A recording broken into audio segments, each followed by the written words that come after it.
Valley's new campus here near the downtown area, but on the west side. And I really see this as being a good focal point for development to be encouraged going further west, to see redevelopment of the housing, to see more businesses like Dillenbeck's Coffee House, which has opened up within the last year or two, to see places where communities can gather, and to see this whole area is becoming more of a community development area. Places where we can gather to meet our neighbors. One of the questions that's often asked of us is, how many people do you simply know on your own street? And I think it's important that we know people on our own street and on the street next to us and the street 2 blocks away. I'm Jody Morris. I've lived in the neighborhood for 3 years. Well, what are some of the big problems in the neighborhood now? Rental property is a big problem. Okay. Because we're buying our home, and I don't care for the rental property because you get all them people that cause problems in the neighborhood, and I'd rather not have a rental property, but that's a hard thing to get rid of. I moved here about 6 years ago. When we moved in, we had problems across the street, drug dealers and prostitutes. We worked with our neighborhood organization and the police department, and it took about 5 years to rid our neighborhood of that. The elderly that live in the neighborhood, there's 5 elderly people, and they have lived there longer than I am old. And I think they really appreciate the improvements. There's more to do, but we're gaining. And over the next 10 years, I see more college acceptable housing, and probably better neighborhoods thanks to our neighborhood organization. Some of the things I love about the West Side is the cultural diversity of the West Side. I can go and get an authentic Mexican meal from my friend Louis and his father and have a great conversation about what's going on in the neighborhood. I can go buy some of the best our Polish sausage in town is right on the West Side. The zoo, the park. You can walk on the streets and not have to worry about traffic like you do in like suburbia. There's actual sidewalks and neighbors, and the houses have character. The neighbors are full of character. People have lived in these neighborhoods for 3-4 generations. Little Polish grandmas can tell you great stories about what it was like when they were a child.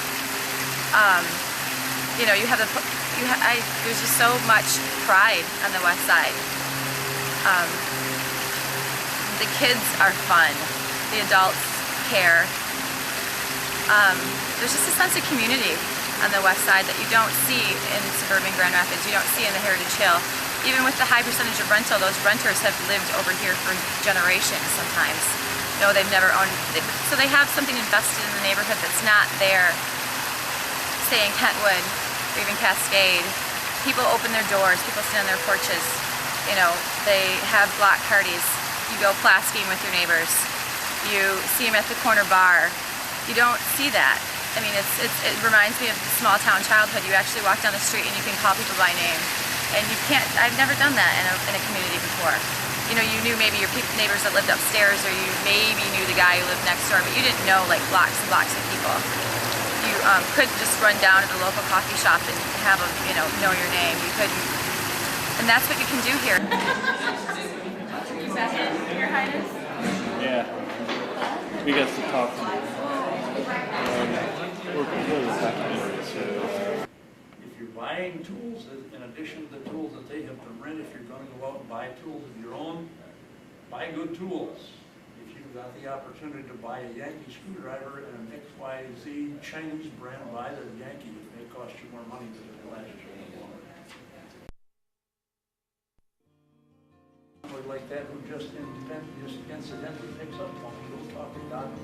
And I try, and I try, and I try, and I try. That's the one problem we have versus the big box people. They may or may not have anybody that knows how to And I try, and I try, and I try, and I try.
us to do here with basically some children's toys, Lincoln Logs, was to build something concerning the community oriented.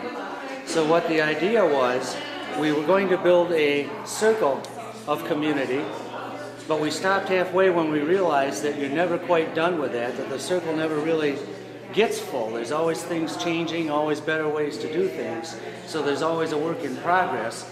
But we kind of continued along the way that we are doing it with our community-oriented government, in which case the little structure here, which has a constantly open door policy, is the community-oriented government theme. Back here, actually what we did was spilled some water on the table, so we decided that hard work is hard play as well. They go hand in hand. So we built a little marina. We've got a little area up here for rest and relaxation when you need to get away. And all our small windows here along the half circle are all windows of opportunity that present themselves basically to us as individuals and community. And children are a very important part of any community, so over here we have a little community-oriented playground. And to suggest in the theme of nobody quite explained what this was, we decided it would be our the world's only parsley tree. And we thought the significance of that was one-of-a-kind type things that the city has. Case in point would be the Gerald R. Ford Museum. Several cities around the country have museums, but Grand Rapids is the only one with the Gerald R. Ford Museum, along with several other unique one-of-a-kind situations that we do have here.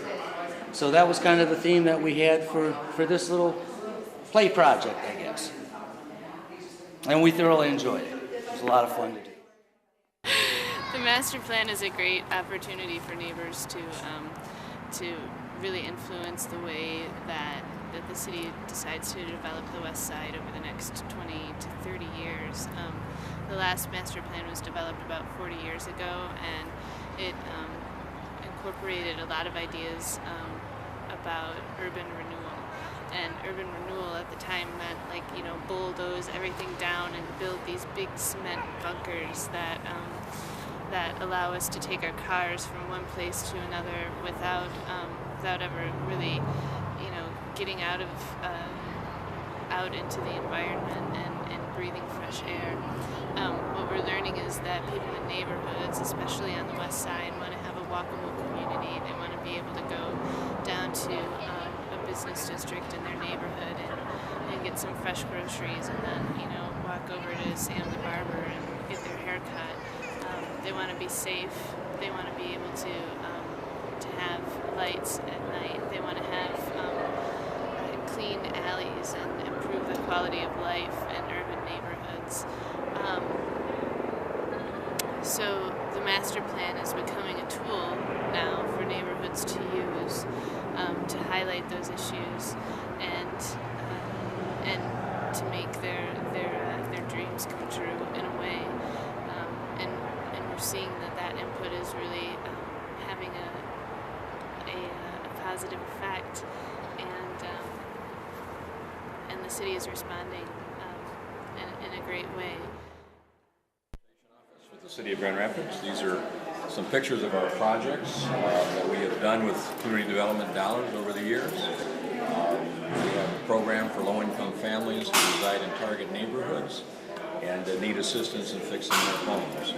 We have a very special program going right now known as the Roof Before Winter program for homeowners who would like to have a new roof put on before the ravages of a savage winter come on, and try to prevent the leaks from occurring and damaging housing before that weather becomes a major factor in the conditioning of the house.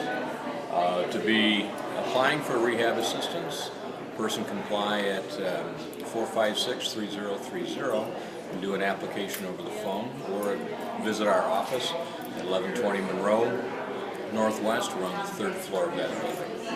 Thank you. How many did you have? Two? Just one. One of them was copied on the other. Okay. Either way. Yeah. I think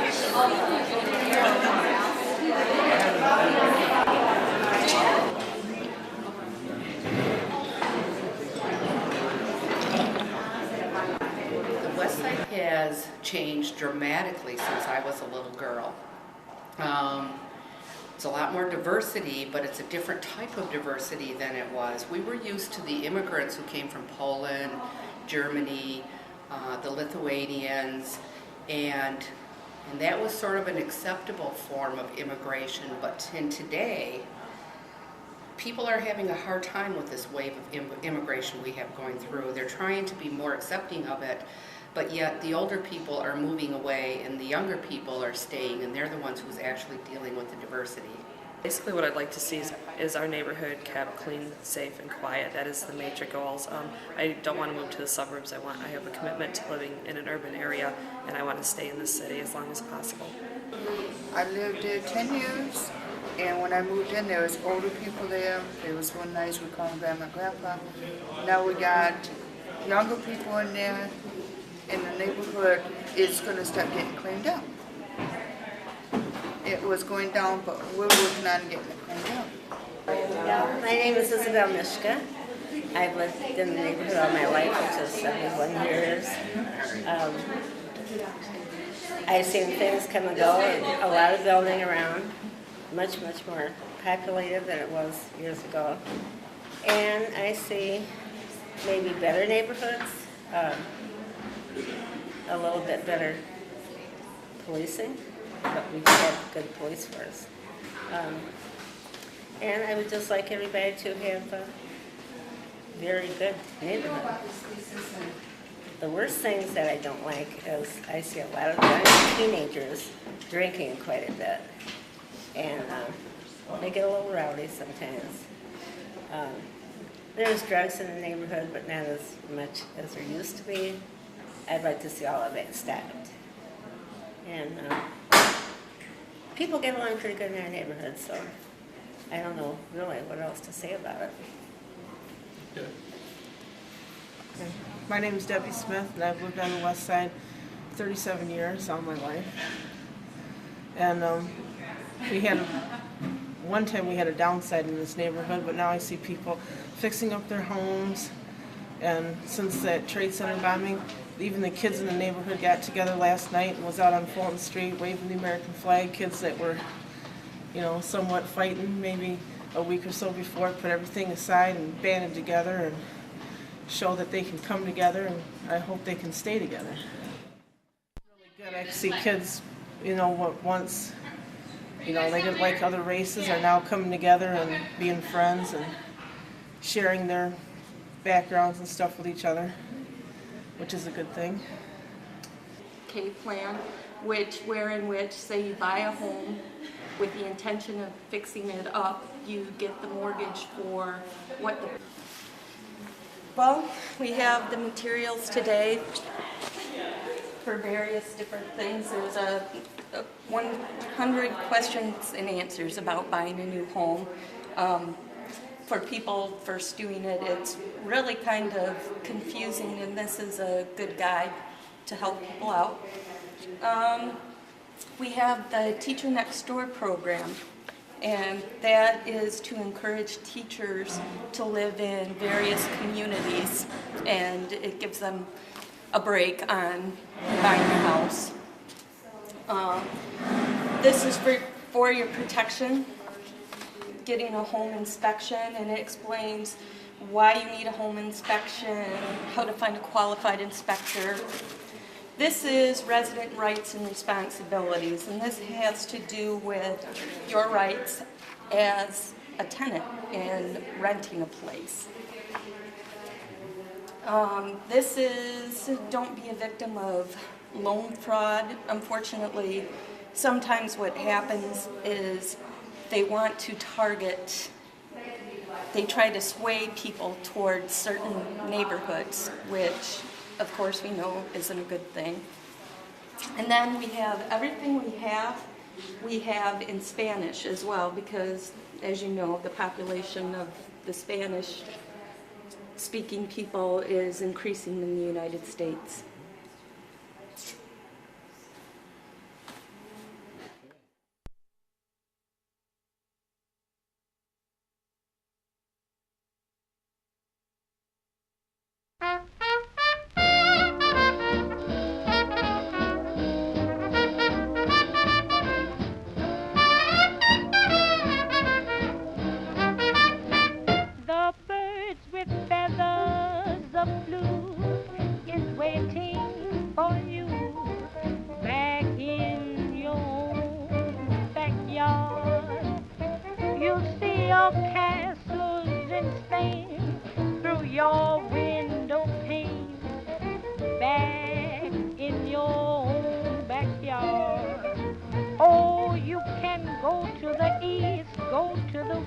but someday you'll come.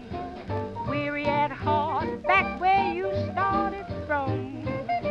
You'll find your happiness lies right under your eyes, back in your own backyard.